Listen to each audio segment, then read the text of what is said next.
Central, bringing you your January 11th cattle industry headlines, brought to you by AgRisk Advisors. They provide risk management programs to livestock producers all throughout the West. Whether you are concerned about weather or price risk, AgRisk Advisors, they are here to help. With current day market fluctuations, there is nothing more important than locking in a price floor on your cattle. So if you would like to learn more about an LRP, go ahead and reach out to an advisor today.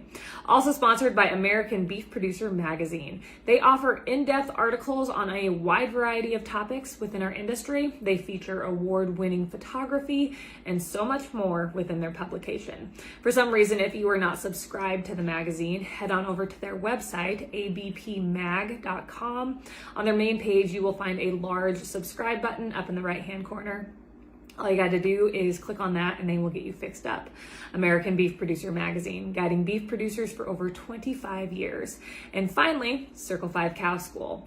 If you would like to learn how to preg check your own cows or start AIing, Circle 5 Cow School is the way to go. They host classes almost every week from Texas to Tennessee. To view their schedule, head on over to circle5cowschool.com. That is the number 5 in there, or you can go ahead and just give them a follow on Facebook.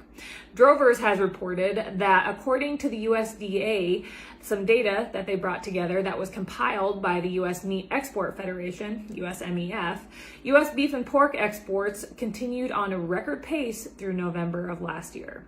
November beef export value topped $1 billion, which was up 49% year over year, and it exceeded the previous high that was set in August. Beef exports totaled 123,641 metric tons in November, which was up 7% from the year before and was the fourth largest monthly volume in the post-BSE era. For the time period of January through November of 2021, beef exports were on record volume pace at 1.32 million metric tons, up 16% from 2020. Also during that same time period, the beef export value increased more than $2.5 billion from the year before, which was an increase of 39% to $9.59 billion. So on the other side of the coin, the Oklahoma Farm Report has reported that total beef imports in the month of November were up 27.5% compared to the same month a year before, but they were down 1.8% from the year to date for the January through November time period. For the first 11 months of 2021, beef imports from Canada were up 14.4%. As it stands today, Canada is currently the largest source of beef imports here in the United States, accounting for 28.6% of beef imports through November of 2021. For the first 11 months of last year, total live cattle imports decreased by 17%. Canadian live cattle imports were down 7.1%, and Mexican live cattle imports dropped 21.9%. U.S. cattle exports to Canada and Mexico increased by 69.1% for January through November of last year. Net cattle imports through November were down 32% compared to the previous year. 2021 saw a significant increase in beef byproducts. Year over year, their value increased 54%. As we begin 2022, beef exports are expected to pull back a bit. However, we are expected lower imports this year. Reuters has reported that China and the Philippines have suspended imports of Canadian beef after Canada reported a case of BSE back in December. China and the Philippines are now following suit with South Korea, who halted Canadian beef imports immediately after that BSE case was reported. In case you don't remember, the BSE case was reported as an atypical case in an 8.5-year-old beef cow located in Alberta, as I said, in December.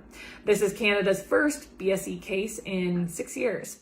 According to Dennis Laycraft, Canadian Cattlemen's Association's executive vice president, the disruption has yet to have any noticeable impact on Canadian cattle or beef prices.